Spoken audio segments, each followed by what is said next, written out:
Welcome, fight fans, to the Fighters Boys Kick-Ass Podcast. Your Fight Talk Authority. Not to mention the most entertaining and talked about podcast with your kick-ass host, Richard Ortiz. You mad? Come with me, bro.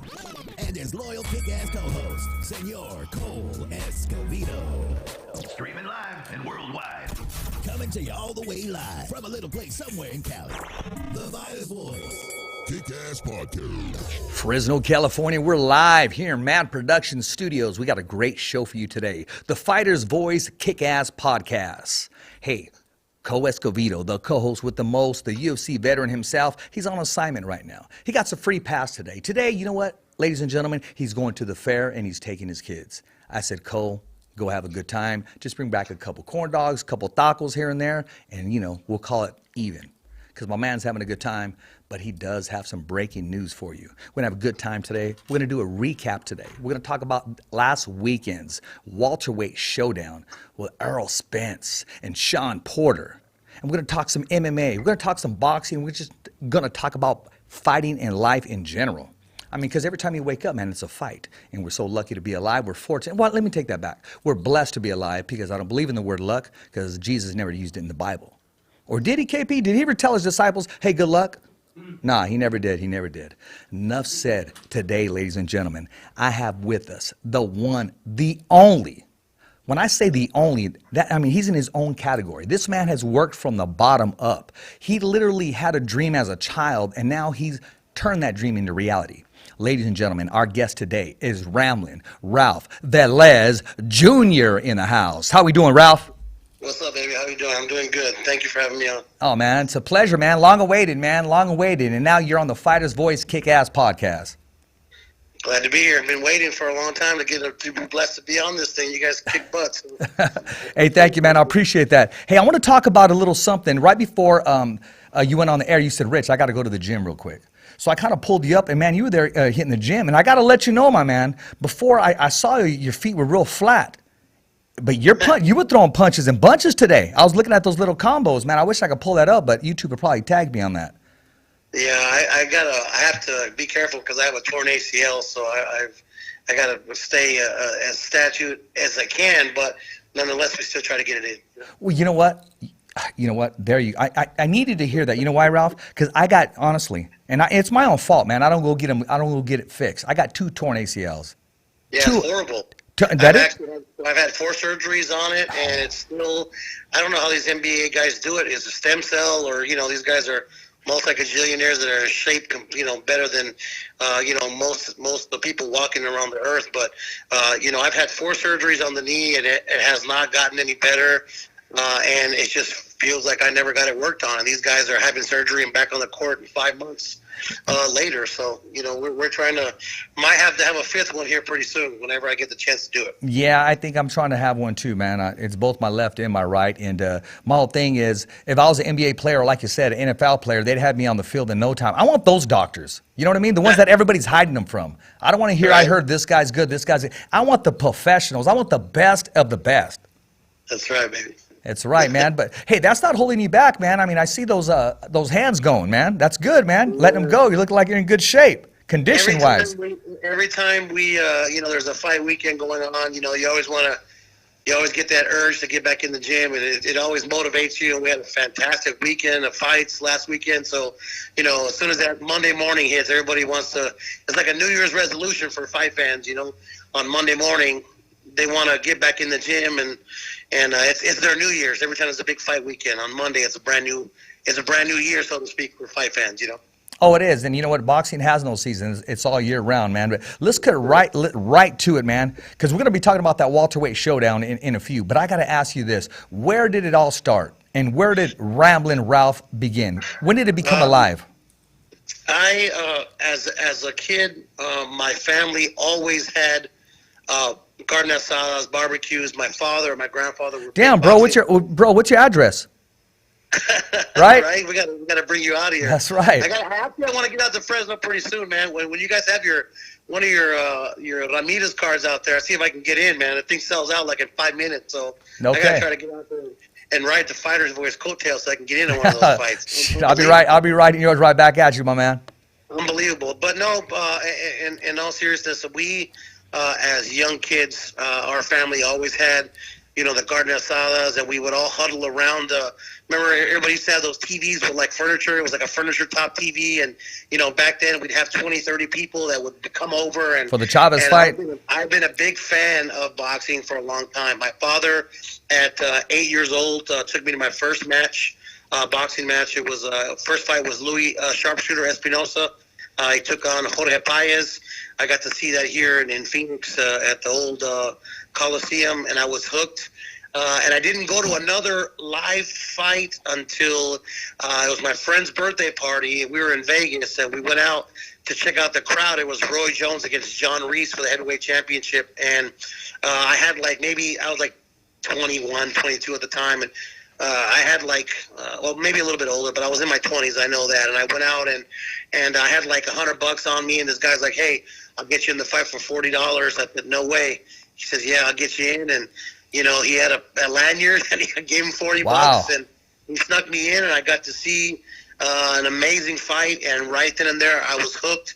I started coming out to all the Vegas fights, started making friends. And I'm going to be honest with you, I tried to make as many friends as I could so I wouldn't have to pay full price for these tickets because, in my late 20s and 30s, the tickets were still very expensive. And I was just a big fight fan. But I always was enamored by Michael Buffer, Jimmy Lennon Jr., because when I was a kid sitting on the couch when my family would come over, it was him that we were watching on, the Chavez fights on Showtime and the Tyson fights before Tyson moved to Showtime. Yeah, the old Don King Productions. It was Jimmy Lennon and Buffer. When I believe it was Tyson.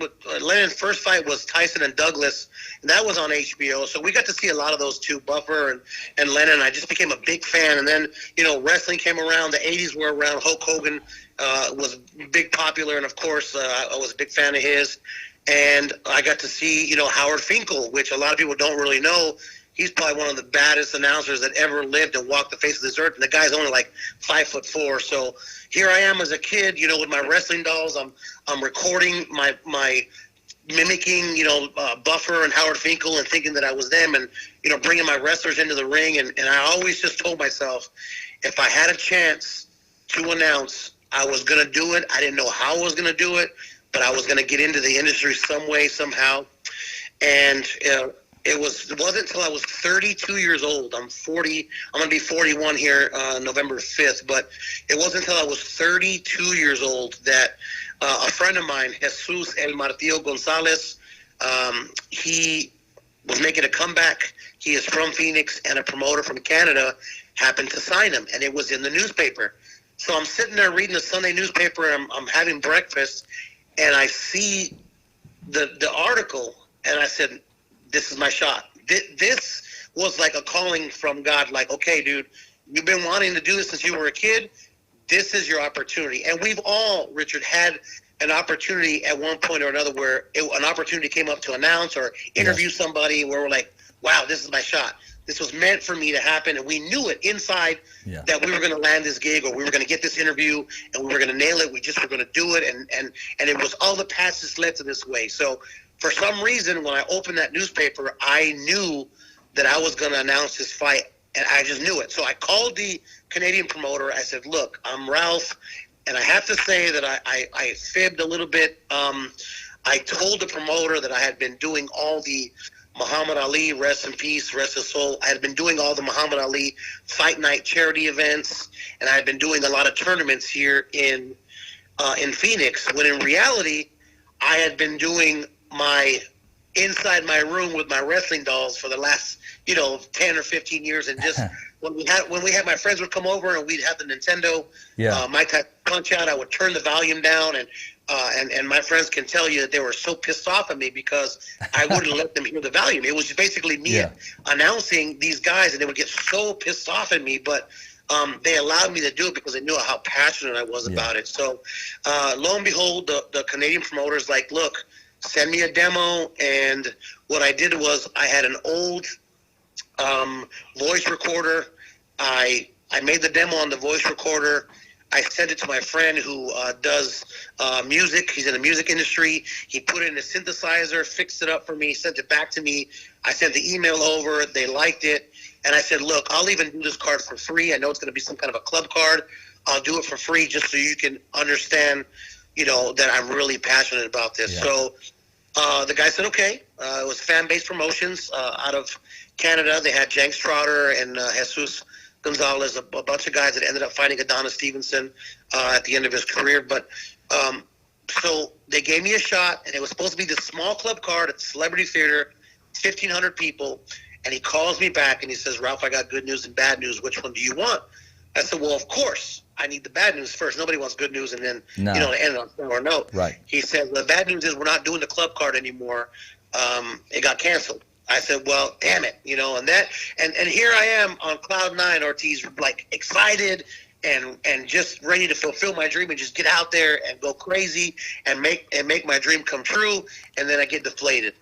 So he said, but I got good news for you. He says, we picked up ESPN Friday Night Fights because of the All-Star baseball game was supposed to be played in Arizona. So it was that same weekend. He said, so ESPN's already going to be here.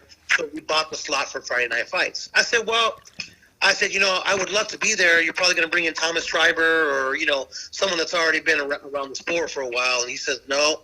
He says, I gave you my word, and you're going to do the show. I fought with ESPN. They don't even know who you are, but you're going to be on the show. So wow. I basically had fibbed my way into a national broadcast on my very first show. And, you as well as I know that even club shows, when you're barely starting in the industry, you don't know what the hell you're doing. You have no idea, pausing, timing, the fighters are coming in. Do you announce them there? Do you announce them here? Yeah. So it was a crazy situation, and I just prayed. I prayed, and I said, God, if I'm supposed to be here, we've got to get through this show. I don't know how I'm going to do it. I'm going to pray, and I'm just going to pretend that I'm in my room at 8 years old, and we're going to, like I'm playing with my wrestling dolls, and we just went ahead, and we did it, and we actually broke some records on that show. We had the first, one of the first 3D shows and one of the first shows to be on the ESPN3 platform. Right. We didn't even know it. I was getting ready to go up in the ring, and the producer yelled in my ear, hey, good luck. We got about half the world now on all these ESPN platforms breaking legs. So there I go, out of pressure, and ended up working out. And to make a long story short, we went from that. I started working with a local promoter here, Iron Boy Promotions, who I got to thank Roberto Vargas for bringing me in. He brought one of Floyd Mayweather's fighters to fight one of his guys here. I was announcing the card, and they were filming the fight on the phone. Somebody saw it on a platform. They sent it back to the office. Floyd and these guys liked it. I got a phone call, and I don't know how they got my number, but somehow they got my number. I ended up answering the phone. I said, hi, who is this? And they're like, this is Mayweather Promotions. I said, yeah, right. I thought it was one of my friends that was playing a joke with me. I hung up the phone. They called back 20 seconds later. They're like, this is Mayweather Promotions again. If you hang up on us again, we're never calling you back. We liked what you were doing there. Wow. We liked the way you announced our fighter. Floyd wants you to come up, and the rest is history. I've been there 3.5 years, and I'm so blessed to be a part of that company. Wow, that is a great story. KP, pull up that picture of him as a child and him now. Don't we have that? Yeah, go ahead and pull that up. No, the one, it's split screen. Him and his, I was going to say him and his son, but it's him as a child. If not, let me send it to you again. Yeah. Hold on real quick, Ralph, because I want to make sure that we get that, because that's a great moment right there. So what do your friends say about you now? They really encourage me. They encourage me. They support. They go out to the shows as much as they can. I've got a group of friends who, it doesn't matter if the show's in Milwaukee or Las Vegas or California, they always make the trip out there. As a matter of fact, we're doing a show, Showbox November 1st. Okay. And the tickets went on sale at noon, and my friends have already bought tickets. They encourage me, and I'm pretty blessed to have friends and family that pick me up and encourage me. Because you know as well as I do, it's a grind, and we try to do what we can to stay afloat and be positive. No, but you're doing it, man, and you got an opportunity, and you got the desire of your heart. I mean, that doesn't just when you got that blessing and you were so happy with it, you embraced it, God said, you know what? Hold on, I'm going to give him a little more. Nothing that he can't contain or nothing that he can't handle. And like you said, the rest is history. You ran with that blessing. You cashed that blessing in. When I felt that blessing, there you are. Hold on real quick, Ralph. We're looking at that picture right now. Ladies and gentlemen, that's Ralph as a child right there.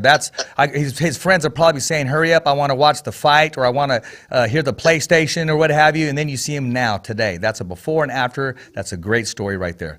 Go ahead, Ralph. Sorry to interrupt. No, that's okay. It's the blessing that when I felt that truly was when I got to go to Japan to announce Floyd. I was about to tell you that. Let me tell you a quick story on my end, okay? Because that came on like about 2:30 or 3 o'clock our time, California time. Yes. Yeah, about 3 o'clock. I get on there, and my wife goes, what are you doing? I go, no, I got to watch this. I got to watch this. I got to make sure what's happening. And I said, look, that's him. For a little while, I saw you sweating a little bit. But when you announced Floyd, I'm going to go on record. That's probably the best. You nailed it, bro. You completely nailed that one. Period. Thank you. You really did. I appreciate it. And the thing of it is that, it was a very difficult situation. I got a little bit of flack on Twitter for like not announcing weight classes and stuff. But when I got there, as soon as I got off the plane, it was literally 1:30 in the morning, their time, the night before the show, and they wanted me to rehearse. They have a very, very structured show from where the announcer is supposed to stand to where the referee stands. Even they had Kenny Bayless in there practicing, and Kenny looks at me, he says, have you ever done this before? I go, no. I said, but this is the biggest show that Rizin has had. I mean, this is gonna make or break their company.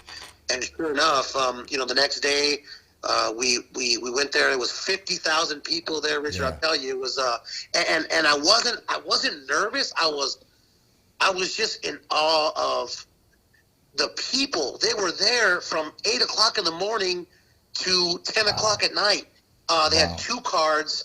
It was like 30 fights, and they were there all day. I guess they do that every New Year's Eve. It's a big celebration. Yeah. And every single person stayed to watch that fight. Every single person. And they said, let's try not to announce the guys because in Japan they have a lot of structure. They're very polite. I said, well, look, not to be mean. I said, but let's buck the trend a little bit. Let's do it Vegas style. Let's announce the guys like we would in Vegas. And I promise you that Japan's going to cheer for Tenshin. I promise you they will. And they let me do it. And I'll tell you, there was a roar for that boy. I mean, that's like their Conor McGregor. Tenshin is their hero. Yeah. And it went off okay. And even though Tenshin lost the fight, he has become a rock star all over the world. And so is that promotional company. I mean, they're killing it right now. And it was a very, very, very cool and blessed situation to be in, and I was glad that I was able to be a part of it. No, that it doesn't get any better than that or any bigger than that. I mean, you were the platform. You were the whole world was watching you. I mean, you made a cat get up at 2:30 in the morning, my man. That's real talk, like I told you before. That's real talk. I appreciate you. Like you, and I'm proud of you too for doing the Garcia work. I watched that on a stream. That was fantastic work. B-Fly. I said, B-Fly, you got to take care of my man Richard over there, and he's a good little cat.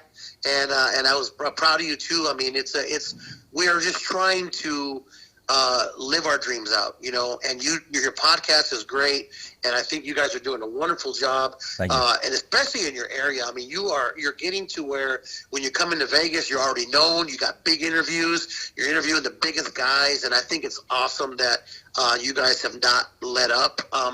The podcast, I mean, you were one of the OGs with the podcast, man. Like everybody now has a podcast. I mean, I'm even thinking about like getting involved somehow in the podcast, but you guys are the OGs, man. You started your podcast a long time ago, and it's just getting bigger and bigger. So I got to give you guys props for sure because I listen to it as much as I can. You guys have really good guests on there, and you guys are fun to listen to. So again, I appreciate you. I'm proud of what you're doing, and your interviews in Vegas are top notch. Your the way you carry yourself and the way everybody is running that production down there, it's top notch. So congrats to you guys as well. I appreciate that, man. We got a great team, as you know. Couldn't do it without the team. The Fighter's Voice, it exists because of the team, the people that are behind the scenes, the people that are putting in the work, and just trying to catch that break, that opportunity, man. But I'm not going to sit here and just wait for it to come out the air. So trying to take some steps forward, Oh yeah, definitely. And I would be not good teammate if I didn't want to give a shout out to my team real quick. I've got, go ahead. Kenny Craig, Mayweather Promotions, and Nicole Craig, who handle a lot of behind the scenes stuff. Of course, Leonard Ellerby, who fights for me to get work as much as I can, and I appreciate him. And we have a lot. Again, you guys do your production, and a lot of people don't understand what the work that it takes to just get one of these on and get it done and get it cut and edited and whatever you guys have to do. There's a lot of things, even on club cards, people don't realize the stress, the staff that you need, the amount of volunteers you need, even for ticket taking. You know what? It's crazy, Ralph, you're absolutely right. I mean, and I'm going to be honest with you. I mean, KP, our producer here, he doesn't sleep. He actually sleeps here at the studio at times. And I know, and I'll say this right now, I could be a pain in the ass because I'm a perfectionist. It has to be perfect. It has to be right. Did you know till this day I have not hit the show yet? I'm always thinking, okay, that was okay. It was okay. I haven't hit the show where you look at it and say, or listen to it and say, okay, that's it. And I used to have a buddy. I'll tell you a quick story. I used to have a buddy, and I would look at the show and listen to it. And he goes, you like looking at yourself, huh? And I said, is that what you see? I said, I see 5 mistakes I made. So every show I look and I try to find, I find my mistakes, and I want to learn from them and correct them, as you do. You and I are alike a lot because I try to look in the flaws of how can I get better. And I think we do it for, not for us really. I think we do it so that when people are watching, right, when they're watching your podcast or your interviews, you want them to say, oh, man, like, yeah. I got to subscribe to this. I'm not going to miss any more interviews. They deserve our best. Any more podcasts, and even if I feel like I hit a good show, like, man, I hit that one really, really good. Like even the Japan one, I really thought I could have done better. And I guess we're just two peas in a pod when it comes to that because we always want to do better for the fans. Not really for us. Like it's I messed up here, I messed up there. But that's just the way we are, and we do it because we want to make sure that what we're doing is correct and the fans are getting the best out of us. That's all. It's almost a responsibility that I embrace. I love it. I wouldn't have it any other way. Even when you're I'm going to ask you this. I'm sure you have. Have you ever done a show, I'm sure you have, under the weather with a sore throat or maybe like flu symptoms or it just wasn't your day physically, but the show had to go on? Yes, I actually have two shows where I actually was really under the weather. The first one was, I got to give a shout out to Raging Babe. She really had a really good thing going on in Arizona, and we had a show, and the day before I was coming down with this crazy flu, and I was hot, and I was like, man, please, Lord, please don't let me catch a flu here. So Raging Babe, Michelle Rosado, was like, what's wrong with you? You look like, you're sweating like you jumped out of a pool. I said, Michelle, I feel horrible. I said, but we got to keep going on. We're streaming, and I couldn't just kind of do it from the outside. So 102, we got in the ring, and we did it. And then this last Mayweather show, the last Showtime show, I had been sick for 4 days, and we do a stream on Facebook before we do the actual show. So I literally had no voice, and we hadn't even started the Showtime broadcast. So, again, I just prayed. I ate about 18 cough drops. You know what? Yeah, I know that. We just got to go for it. So, yeah, there's been plenty of time. And I think, too, sometimes we psych ourselves out, too. Like, I've had a couple of times where I'm like, man, I hope I don't get sick. And then, like, 2 days before the show, I'm like, man, I'm getting sick. And then a day before the show, I'm like, yeah, I'm sick. And it could be a lot of a mental thing, too. I try not to think about it. But, a lot of my friends say, man, you always get sick before the show. I'm like, I think it's mental, or I think it's just maybe a stress as opposed to stress and trying to prepare and not getting enough sleep. I get excited, man. Even on the club shows, the day before the show, I'm excited. I'm up till 3-4 o'clock in the morning because I'm trying to picture what I'm going to do, how we're going to walk out, how the entrances go. I go through my entrances and my intros at least 500 times in my head, no lie. That's right. The week before the show, I'm in the shower. My kids are like, shut up. They're just like, stop with your announcing. I do it pretty much all week just because, again, I'm like you. I try to make sure that I get it right so that by the time we're in there, I've done it a couple hundred times. And I try to find out the last names. Like if we're doing Filipino names or Latino names, I try to find out the names ahead of time. I'll inbox them just so we can get it right. Because again, nobody likes their name said wrong, and I guess I'm just like you in that sense. No, I mean, I'm sure you know these fighters, Ralph. They go to sleep at night. When they're sleeping at night, they're dreaming. They're dreaming of them being announced, of them getting ready to. First of all, they're dreaming about the fight, but they love being announced, and it goes through their head over and over again. So you got to give them exactly what they want and then some. That is correct. I agree with you 100%, and that's why I go through it as well, because I want them, even the kids that are 2-0 and 3-0, maybe they may never get to a world title fight or even a smaller title, but I still try to make sure that they are announced, like if they're on a pay-per-view, because again, not a lot of guys make it to that level, and unfortunately, that's part of the game, and some will fizz out, and some will just not have the skills to be at that championship level, but at least they got to be on a stream, on a Facebook stream. Mayweather, they do the whole show, so it's like a DAZN card where, I'm going nonstop for 5 hours, and we have to, every fight for me has to be like the main event because these kids deserve it. So sometimes we leave exhausted, but it's part of the game. We're lucky and blessed. Hey, yes, you are. Hey, coming up, what was your pet peeve, man? As far as like announcing with promoters or shows, I just got to know because I have a few of them. Where you talk to yourself and you go, man, are you serious right now? You know what I mean?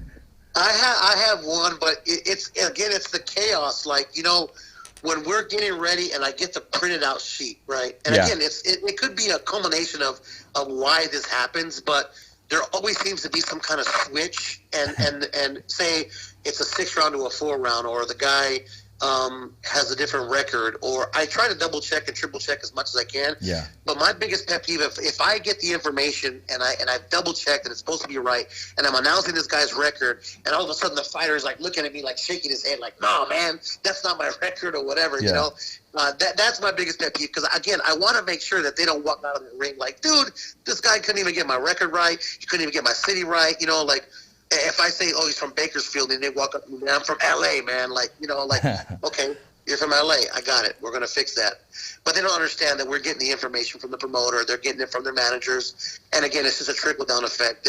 That's my biggest pet peeve, I wish we could have all the information correct, because these guys get offended. Even local guys here, we announced a guy, he's from Mesa, Arizona. We announced him from Phoenix, Arizona, and his family was getting ready to jump into the ring because they wanted Mesa, Arizona. Hey, they're about neighborhoods too, man. They're very proud of where they're from, and we try to make sure we get it right. But if I have to say pet peeve, I would say that would be the biggest pet peeve for me, is the information sometimes doesn't come as clear or direct as the fighters would like it, and we just have a disconnect there. But above all else, everything else is, we, as you've experienced it, we have to be on the fly. If things change within 2 seconds, and we have to be able to adjust like chameleons. Yeah. That's why we're able to do what we do. Not everybody can do what we do, Hey, I've had a judge give me the wrong winner, right? And so the judge says, my bad. No, okay, what? But you didn't tell everybody else in the crowd that it was your bad? No. Yes, he did. And I'm looking at it twice. I'm thinking, this guy really won? There's no way. Yes. But then he said, hey, my bad. I'm sorry. I apologize. He apologized to me, but yeah, I had to be on the fly for that one. And hey, you live and you learn, man. That was in California? Yeah, it was in California. It was actually Stockton. I don't want to drop dime on them, but yeah, Stockton, California. But they got a great promotion team, Toscano Promotion. They're doing it big, man. They're starting to expand and starting to make a name for themselves, giving these professional fighters an opportunity. And a lot of them, that's all they need, man. That's awesome. No, you know what? I have to give it up to these guys. Like, I tell people, they tell me you must be excited when you do the Showtime cards. I am, but at the same time, the fighters and the fans really kind of miss out that are there, because we cannot go off script.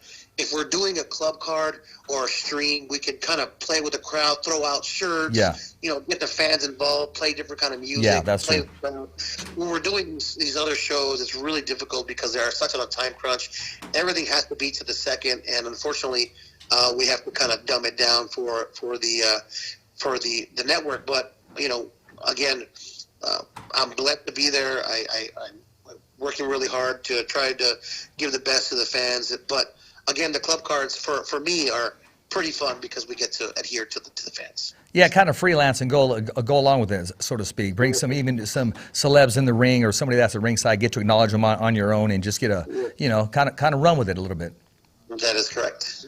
But Joe, man, you're doing a great job, and you told a story, but there was more than before Mayweather Promotions, right? You were on Showbox as well, and you were on some other events. Do you remember when you said to yourself, "Okay, I got this. This is what I want to do for the rest of my life"? Do you remember when you said that to yourself?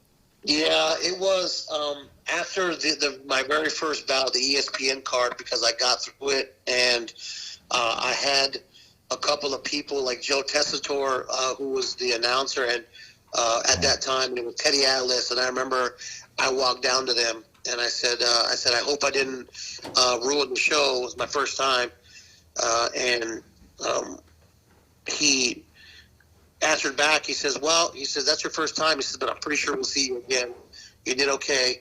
So I've become really close with Jimmy Lennon Jr. because Jimmy Lennon, out of all the announcers, and Joe Martinez, those two guys are the ones that have really helped me and critiqued me.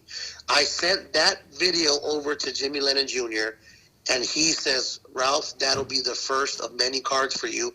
And it just so happens that, on occasion I get to open up for him on some of the PBC cards, and we've become pretty close. The man is unbelievable. Yeah.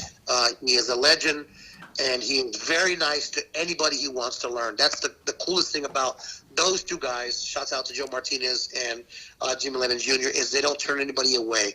If you have questions, even myself, I'm still learning as we go along. It's almost, like an ongoing thing where even though the game is the same, there's still new things that you can learn, new timing, new way to stand, new way to breathe, everything, and these two guys have helped me out a lot. And it was that moment when he sent the email back and said, Ralph, that'll be the first of many cards for you. Congratulations. Keep up the good work. And from that day forward, I said, okay, if this man is telling me the truth, then I got to really work hard on it. So I pretty much spent every day of my life trying to improve, and not only just myself, but the sport in general. You do a lot of things out there for the fighters. You try to improve the sport by your platform, and I try to do the same thing as well. We don't just get into this for being greedy. I want to help these fighters any way I can.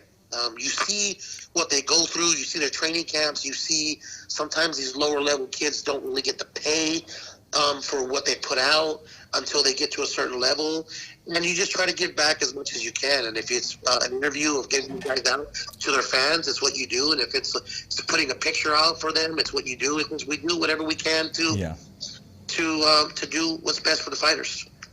No, you're doing a great job, and you're expanding your career, my man. Like I said, I reached out to you, was it a couple months ago, and I said, hey, I like those interviews. Actually, I said that was a badass interview. I liked it. I enjoyed your energy, your questions, your awareness of the camera. You nailed it, man. Yeah, you know what's so crazy about that is, thank you, I appreciate that. When that video comes out, I actually got dressed in a bathroom at the Red Rock Casino for that show. I actually didn't have a room. They messed up the room.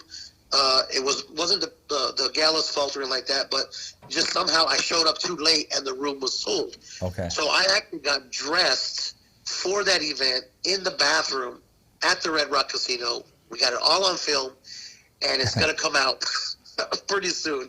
There you go. I had a really crazy day that day. We were doing a Floyd Mayweather back-to-school drive, so we were in 3 places within 2 hours. It was nuts, and that's going to come out pretty soon, and you'll get to see. I actually got dressed in the bathroom, and I was a wreck. I basically just put on my coat when they made me go out there. And again, but you're a natural, Richard. It's just like, you do it. And if you're real with the fighters, if you're real with the promoters, if you're real with these celebrities, that's all they want. They want real. You're real, man. You do your interviews. You're like me. I just shoot the bull with them, man. Like, let's really talk about what's really going on. That's one of your phrases that you use. Let's really get down to it. Let's really talk about what's really going on. And I love that about you, that you can get to that level to where it's like, hey, we're all friends here. And that's the way I try to treat this, because at the end of the day, we really should be all friends, and we really should be all supporting each other, because without them, there's no us, and without us, there's no platform for them. So No, exactly. And at the end of the day, they're just like us. They're human beings like us. They just happen to be on a big platform. And, you know, they worked for that. They earned that. They earned to be champion of the world. They earned the fact to people recognize them. They're recognized wherever they go, and very courteous and to take the interview. A lot of fighters decline interviews for whatever reason. I respect. And at the end of the day, man, we just try to give them the best at all times, man. I treat every interview like it could be the last, and you never know. Yes, sir. I want to throw that question back to you, though. When was your moment? When did you know, like, hey, this is going to be my life, man, because you're doing a hell of a job. So for me, I want to know when that was for you, where you just said, you know what, I love this, and I'm never going to let it go, and I'm going to keep it, and I'm going to hoard it, and I'm never going to release it. When was that moment for you? Well, you know what, I've always was fascinated about boxing and MMA, and it wasn't until I wanted to do something. I didn't know what I was going to do. You know, my son went to heaven, and I spoke at my son's service, and I told everybody, I said, I'm not sure what I'm going to do, but I'm going to do something and dedicate it to him and just give my all. And going into it, I told myself, I didn't know exactly. Am I going to wear hats? Richie wore hats. Am I going to wear polo gear? He loved polo. And I was just searching, and everything just kind of fell into place. So I knew it gives me a platform to keep my sons alive. So after every interview, every show, everywhere I can, it's always a thumbs up for Richie. So if it's just that moment right there, if it's just that split second, I just know that I don't have a plan B. I don't. And until my last breath, I'm going to give it my all. My son once told me, because my son, Ralph, he never gave compliments. And I'm doing a Bellator show, and I just happen to be on TV in the background. And he texts me, and he says, nice fit, which means because I was wearing a nice jacket. And then he said, I'm proud of you. So to hear those words, it just keeps me going. And when I said I would do it, it was after that moment. But as far as that interview where it had to be Sugar Ray Leonard, because I knew I had to bring my A game. I know I had to be at my best. And after the interview, I said, I want to do this for the rest of my life. And I used to have being on a radio show, and I never done radio. They asked me, hey, you want to do radio? I said, yeah, I never heard from that guy. 3 months later, they just threw me in the water, man. Threw me in the water. I didn't know commercial breaks. I didn't know the time, the segments, the awareness, and nothing. Long story short, I fell in love with it. Yes, that's awesome. Yeah, so I'm scared that's to do me. radio. I'm scared to do radio. I actually thought about it as well. I am definitely afraid of that because of that reason. You don't know what button to press. You don't know what's going on. You have no idea. And look at you. You learn on the fly. That's awesome. Man, I've been spoiled, man. I got a great producer, man. I do. I really do. And you know, you hear those stories. Okay, well, I want you, but I don't want the producer. I don't want anything. Nah, we're gonna find somewhere with him, some shape or form. He's coming with me, so he already knows all that. And you hear those stories. Okay, well, this guy picks you up, or this company picks you up. No, you're coming with me. It may be a different title you're having, but you're coming with me. You know what I mean? Yes, sir. I do really quick want to give a shout out to a certain family that really helped me out along the way. Sure, let's hear it.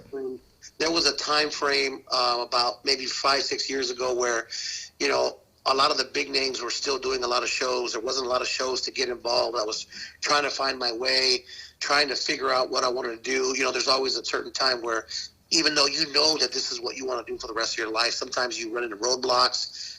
Nobody's calling you back. You want to make sure that you're putting your name out there, but you're getting nothing in return because there's guys already that have those gigs. But yeah. It was one day where Jose Benavidez Sr. called me up. We've been friends for a long time.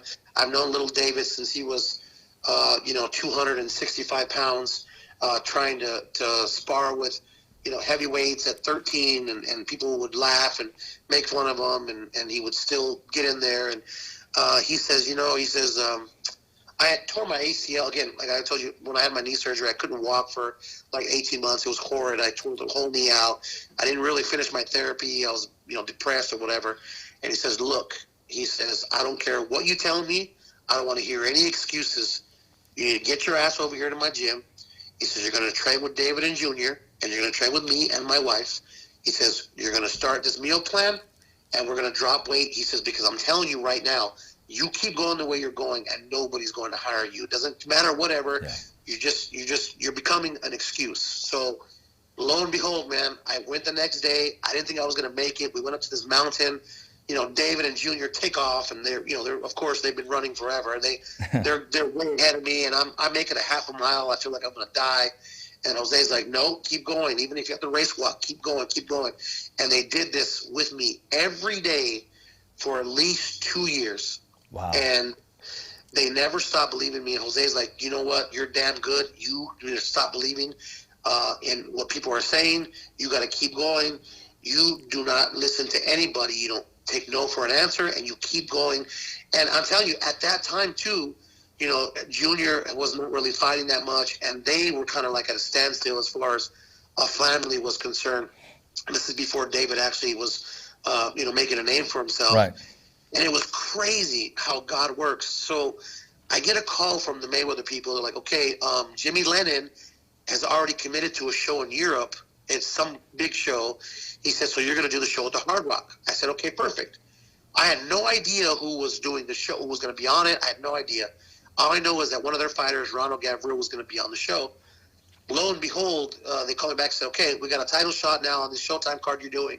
Ronald Gavril versus David Benavidez. And I tell you, I started to cry because this boy, I've known him since he was 8 years old. When he was 260 pounds, he lost 100 pounds and was doing everything he could, became a gym rat, came from the same neighborhood I did down here in South Phoenix, and I was getting my first title shot. WBC, being able to announce the first WBC title shot ever. World title shot, yeah.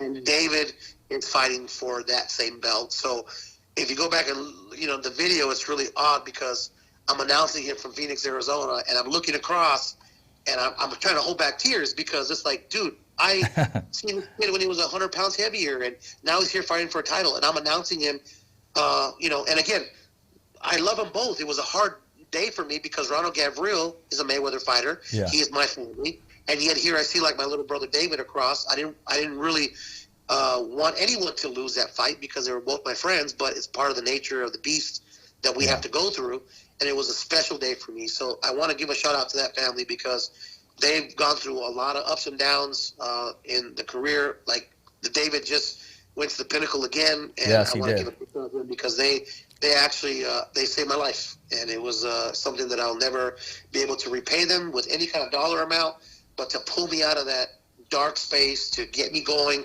to get me to drop some weight, to get my confidence back up again, it truly helped because at the end of the day, we both got to achieve our dreams in the same ring, on the same night, on the same fight. Exactly, man. That's a wonderful story. KP, pull up that picture. We got my man with David, the picture that I sent you earlier. Let's see if we can pull that up. Yeah, I inboxed them you later. They're on your inbox. Let me see. I'll send you one right now. Let me see. Because I wanted to go with that story right there. I mean, that's a great picture. When I saw it, I knew it. I'm going to send it to you again. Bear with me, my man. Oh, so good, brother. I'm loving your platform. I listen as much as I can. And thank you, my man. yeah, of course. Yeah, we're going to post that picture right there with you and David. David's rocking that shirt, man. Oh yeah, he's a Versace. He loves Versace. Yeah.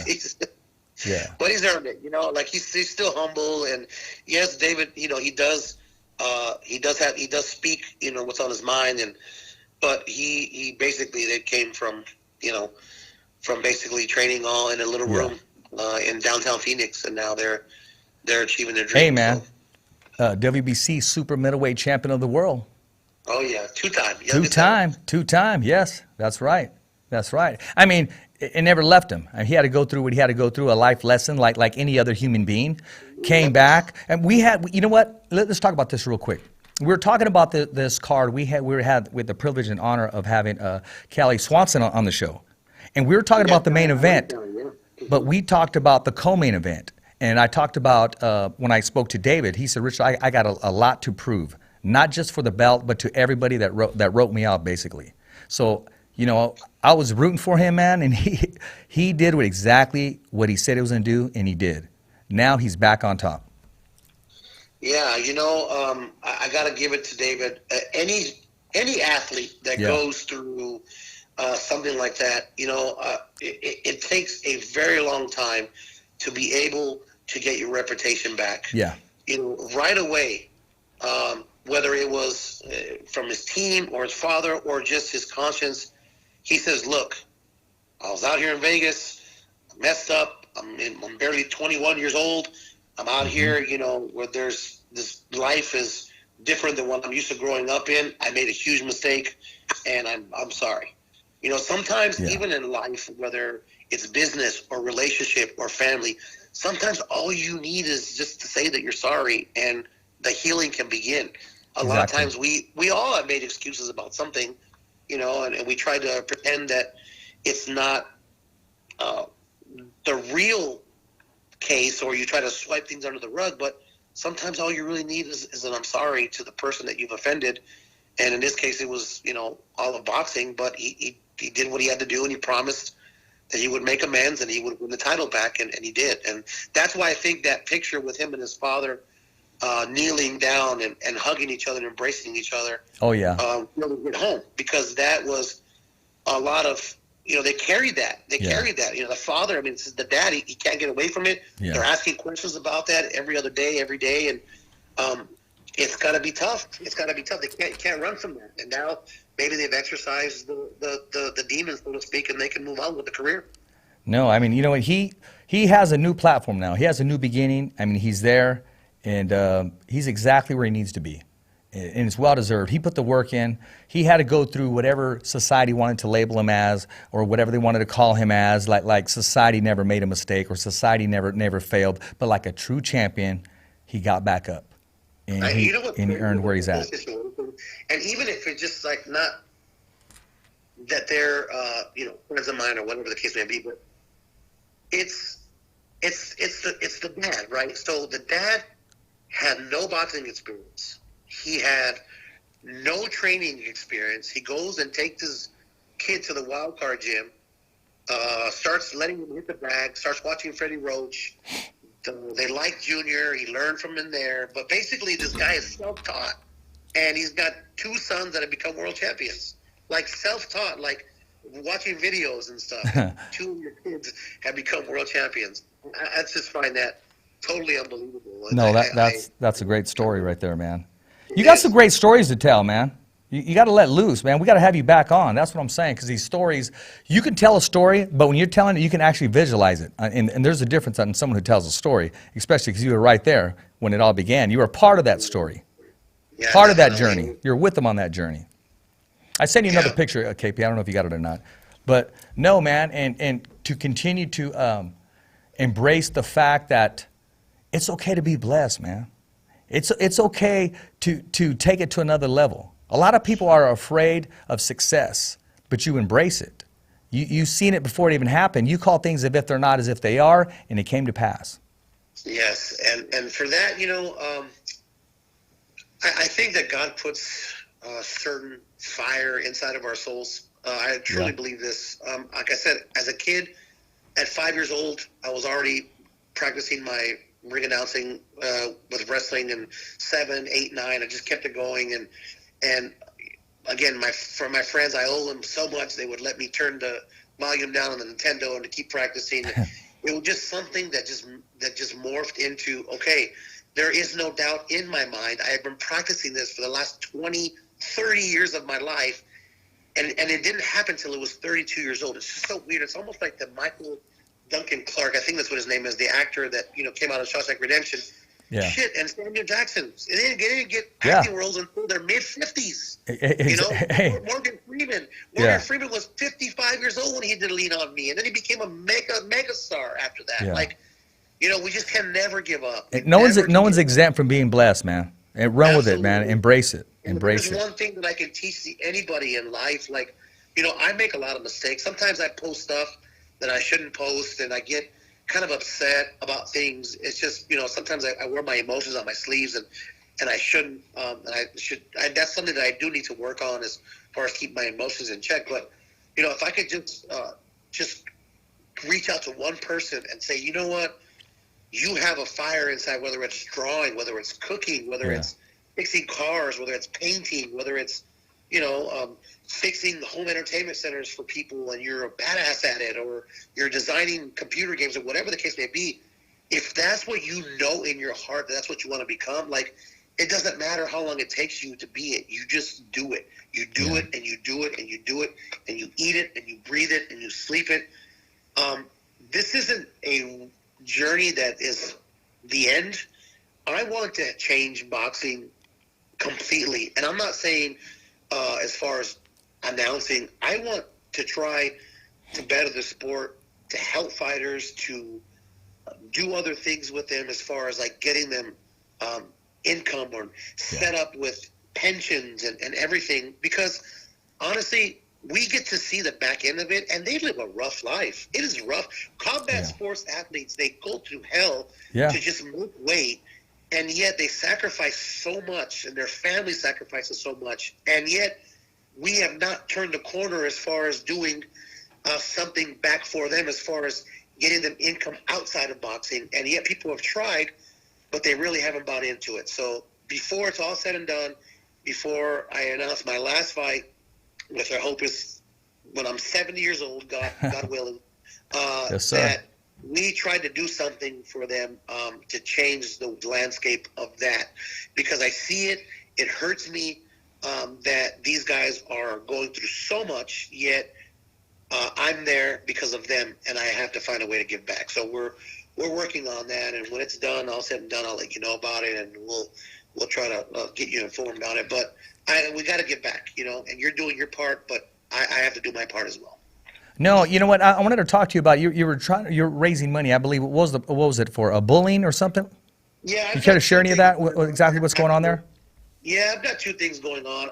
The first thing is when I first got into the business, the first time I actually got to see what was going on, I didn't realize that in California and these states they get taxed immediately at 33% right away, plus their trainers, plus this.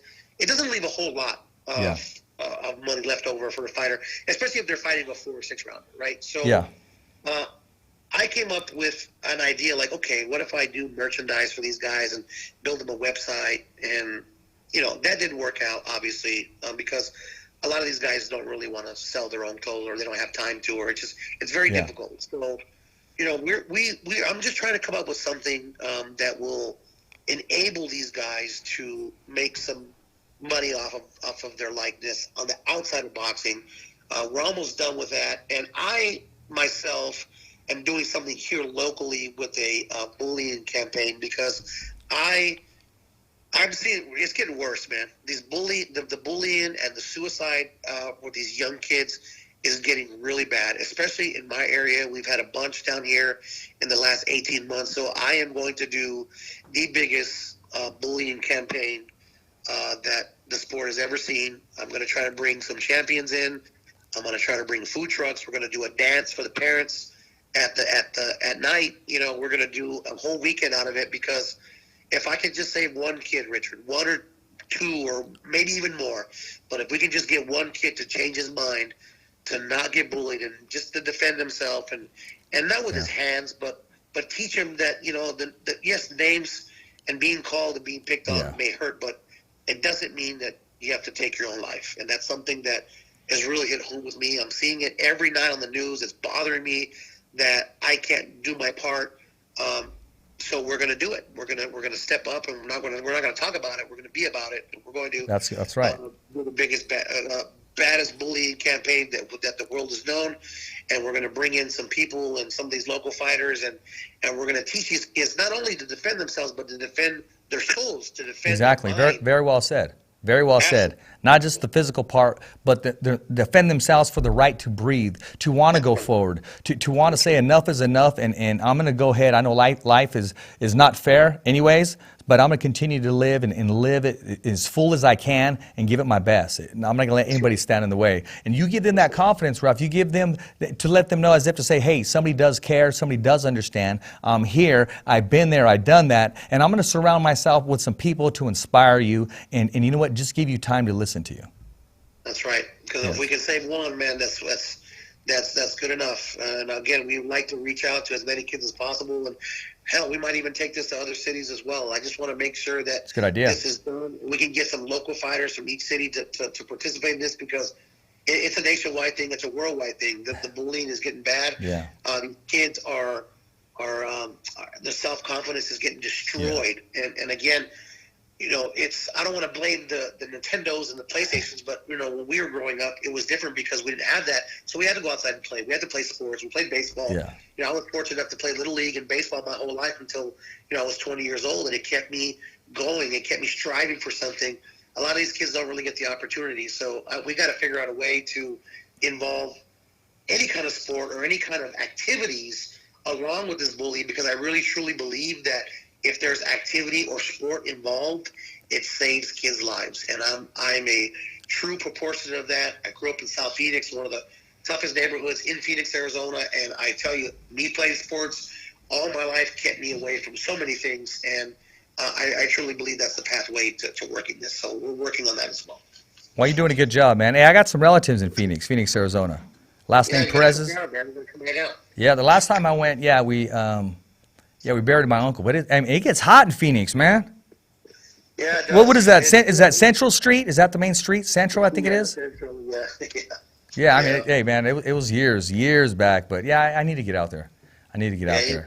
I need to get out there too as well. I'm telling you, when they have another card, I'm going to be showing you out there. I've got to experience that. Because, it's one thing watching it on television, 13,000 people going crazy. But again, as once you're inside that arena, it's a completely different ball of wax. Oh, it is. It is. I want to take this time now. I want you to join me on this right here.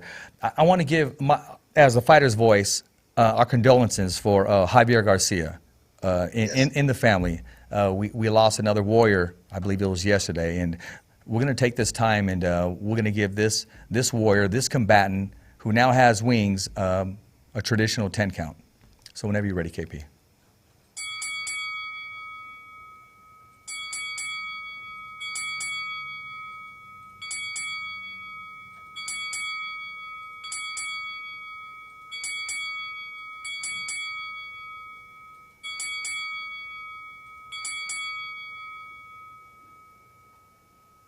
Rest in peace, my man. Yeah, man. I mean, boxing is full of. You got the other end of boxing, and he's a warrior, and a lot of people are going to feel his loss. So again, condolences to. Actually, when I read that, I was pretty shocked. Yeah. Yeah, I want to talk to you about some events that we have here, and I got to give a shout out to the one and only. That's where I'm living right now, Fresno, California. The No. And speaking of No, the No Town Throwdown, October 11th, Fresno, California, 1635 East Street, and Jesus Haro is then the main event. The main event. This young man, future professional. He's in the main event. It's for the Police Officers Association. Listen, Fresno, there's only 10 fights. We're not going to string it out to 18 fights. After the show, you can go have dinner with your wife or your friend or go have a good time or go to the after party, but make sure you're there. That's October 11th, Fresno, California. And we're going to have young Jesus Haro on the show leading up to that week, and let this young warrior talk about what he's going to do inside of the ring and what motivates him to continue to love the sport that we call the sweet science. So, and I also want to give a shout out to our sponsor. That's Harris Miles, my man, Miles Harris, attorney of law. Listen, if you're going through something, whether it's child support, it could be a ticket, or accused of something you didn't do, go look under Miles Harris. And tell him the Fighter's Voice sent you and get your 10% discount. He's probably saying, Richard, ease up on that. And also Rico Red Wave Tattoo. Listen, Rico, we're waiting. He went on camera and said it. I tried reaching out to him. He said, Rich, I'll get back to you. I'm going through a lot of training, and that's Andy Reese Jr. He said he'll come to Fresno, California and get some ink by Rico's Red Wave Tattoo in Fresno, California. So, hey, anybody you want to thank, Ralph? Come on, man. I know you got some sponsors. You thanked all the people that are with you from day one. There's somebody that helps you, somebody that inspired you, man. I just want to give another shout out to all the promoters from day one that allowed me to hone and work on what I need to work on. I mean, it's even the promoters I don't even talk to anymore. I mean, we've got Iron Boy Promotions from the beginning, Fan Base Promotions, Raging Bay. We've got Roy Jones Jr. Promotions that I work with. Raising the Cage, Mayweather Promotions, Shane Mosley, who gave me my first title shot ever on CBS. Thank you, Shane. I appreciate that. And again, I'm blessed, man. We're blessed, and I thank you guys for allowing me to be here. We have to stick together. As much as cutthroat as this business is, we have to stick together because at the end of the day, we are all what is going to carry the sport into the next level, into the next generation. We're still the young cats in the business, so we have to make sure that we strive to be our best, so everybody to work together and to make sure that we carry it on for the generation. Hey, right on, my man, right on. Ladies and gentlemen, I just want to thank our guests right now. Subscribe to the channel, www.youtube.com/The Fighter's Voice. That's www.youtube.com/The Fighter's Voice. This link will be out ASAP. Ralph, I'm going to send it to you, my man. Enjoy it, cut it, split it, take any soundbite you want, post it. I'm going to find something real nice because there's something that you said that's kind of sticking with me still, and I'm going to post it. I'm going to make sure I tag you, man. It's been an honor and a privilege. I mean, watching you grow and watching you take these steps. I used to watch you take baby steps. Now you're taking monster steps, man. Monster steps, and you're getting there, and you're doing it, and your feet are still on the ground. You're level-headed, and you got a great game plan, man.